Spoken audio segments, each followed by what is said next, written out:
Ladies and gentlemen, good evening and welcome back to our channel once again. And it is my hope and prayer that the video is going to find you guys in good health. Personally, I am fine, as you can see. Kisumu is fantastic, and maybe you could also let me know where you're watching the video from.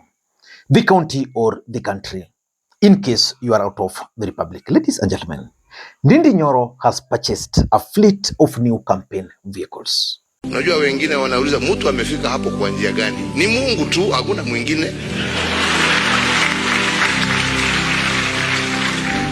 Kupata mtu kutoka kona hiyo mpaka kona ile ingine mpaka kona ingine na anasema ni yule, sio mchezo jameni.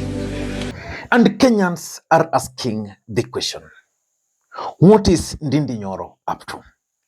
Nataka nikuje na humility kwa Wakenya. Niwaeleze mimi nimeangalia siasa yetu yote ya Kenya. Na nimechukua muda. Na wengi ni kama wanataka lazima tuharakishe. Lakini mimi nauliza Wakenya tafadhali. Hii ndio hatua kubwa zaidi kama mwanasiasa nitachukua. Kujua, yes, hata kama hauko huko, tunaendelea aje huko mbele. Na sio tini jambo sijakuwa nikifikiria. Nimekuwa nikifikiria na kuna mambo nimekuwa ninafanya kwa miezi ambayo imepita. Na ndio naomba Wakenya tafadhali. Mimi nitawapea maoni yangu na fikira zangu. In the next 3 to 4 weeks nikikamilisha ile kazi nimekuwa nikifanya inaegemea na hiyo mambo ya decide ni timu gani watu wataendelea nayo mbele kisiasa. Kwa sababu ni kazi huwezi fanya peke yako.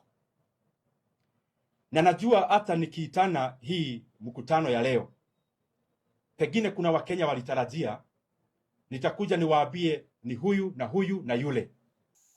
Is Ndindi Nyoro going for the presidency of the Republic of Kenya in 2027? Is Ndindi Nyoro forming his own political party and therefore laying the grounds for the campaigns?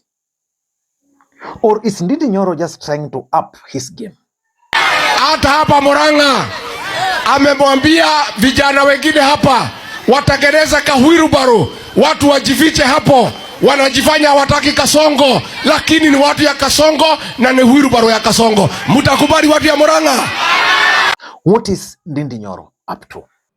Tafadhali mimi naomba subira. The next 3 to 4 weeks mimi nitoe maoni yangu. Nikishatoa maoni yangu, tuamue sisi wote kama Wakenya, mwelekeo ni mgani.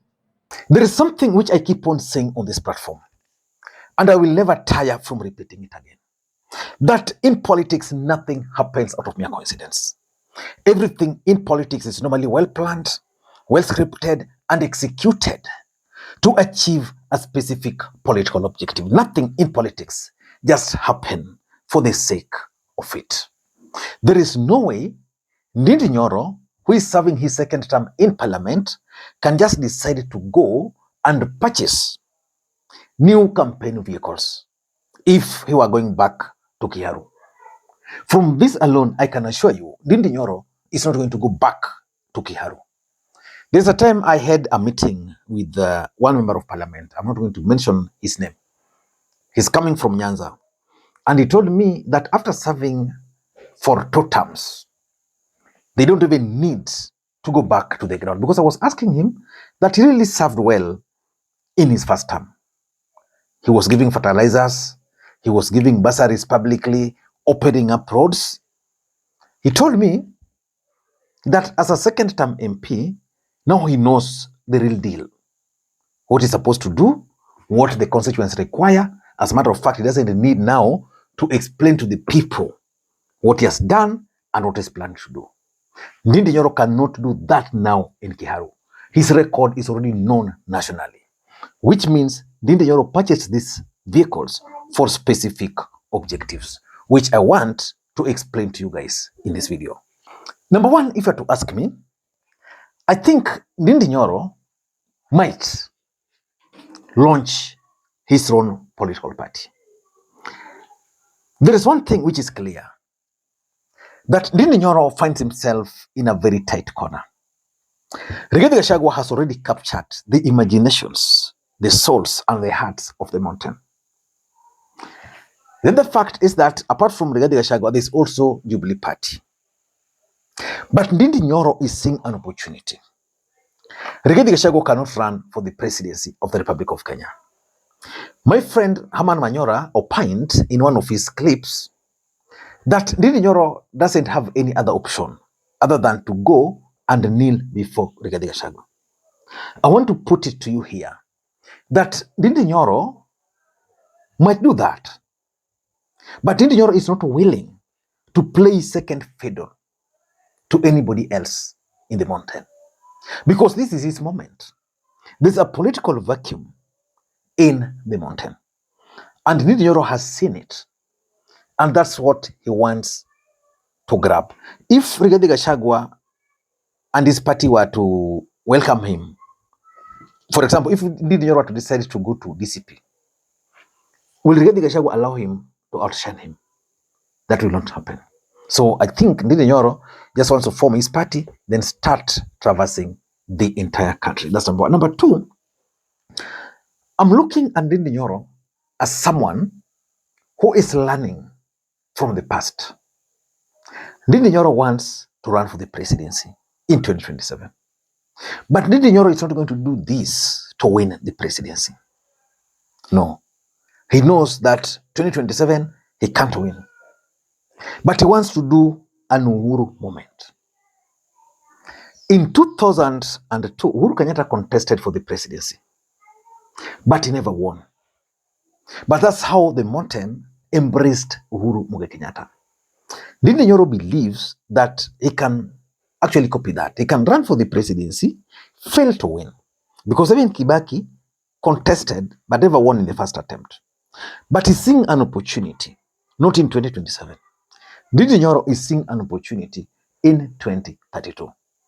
Do you want to tell me that Ndindi Nyoro and Babu Owino are madmen to say that they're not running for 2027, that their focus is on 2032? For example, Babu Owino is very popular. He could have easily declared his interest for the presidency. Nyanza region would have easily embraced him. But he's saying that he's going for Nairobi one term, then focusing on 2032. They know that it's not going to be easy to remove Ruto in 2027. And they also know that if anybody were to remove Ruto, it's going to be very difficult for them because that guy would want to serve 2 terms. For example, if Sifuna were to win against Ruto, Babu will have to wait. Ndindi Nyoro will have to wait. So I think for them, for Ndindi Nyoro in particular, is looking into that. He wants to contest, put his name there. After 2027 elections, then he can now focus on his real bid. Number 3, I'm also looking at this as a strategy for running mate. There's something which is now obvious in the Republic of Kenya, that the opposition are crafting their winning formation. And anybody who is left out is going to stay out. I'm saying that because if you look at it, Rigathi Gachagua is settling on Kalonzo Musyoka. Who is going to be Kalonzo Musyoka's running mate? Cannot be from the mountain. There's a lot of pressure on Edwin Sifuna to run for the presidency in 2027. If he were to run for the presidency, who would be ideal candidate for his running mate? Ndindi Nyoro would be ideal. Because Ndindi Nyoro can attract the Kikuyu votes, he can attract the votes of the young people. You can also say that Ndindi Nyoro is part of the fresh start. He made a mistake and apologized for it. So Kenyans will forgive him. So I want to assume that the main intention now is that he wants to take, after 3 weeks, he's going to announce that, I want to start moving. So Ndindi Nyoro is going to start combing Kenya, moving from point A, point B, point C, across the entire region, across the entire country, selling his brand. That will elevate him. Remember, Ndindi Nyoro actually started doing this. He started doing this when Rigathi Gachagua was the deputy president. In fact, it is alleged that one of the reasons why Rigathi fell out with Ruto is that Rigathi believed that Ruto was propping up Ndindi Nyoro to counter him. Because remember, Ndindi was the chair of the budget committee. Members of parliament used to invite him to their constituencies, and he was doing a lot of things. Ndindi Nyoro was everywhere. So I want to imagine that could be his strategy of winning the running mate, so that when people sit on the table, people will be asked, where are your numbers? Rigathi Gachagua might not be eligible to run, and therefore Ndindi Nyoro would be the ideal candidate for the mountain. I don't know what to think there. But importantly, politics is about two things: the interest and the betrayal. Ndindi Nyoro is looking at his own political interest. What is his political interest? Being relevant. How can Ndindi Nyoro become relevant, politically speaking? He needs to be visible. In politics, visibility is a must. He must be visible. So what is he doing? He's starting the journey. The next day, you will see those vehicles. Already we are talking about Ndindi Nyoro and these vehicles. Tomorrow, we'll start seeing them during Linda Wananchi rally in Kisii. That's visibility. And it's going to start raising his profile. Ladies and gentlemen, I don't know what you think. Maybe there's a point I've missed out. Let me know in the comment section what you think could be Ndindi Nyoro's game plan. Until that time, this is Lee Makwiny. Bye-bye.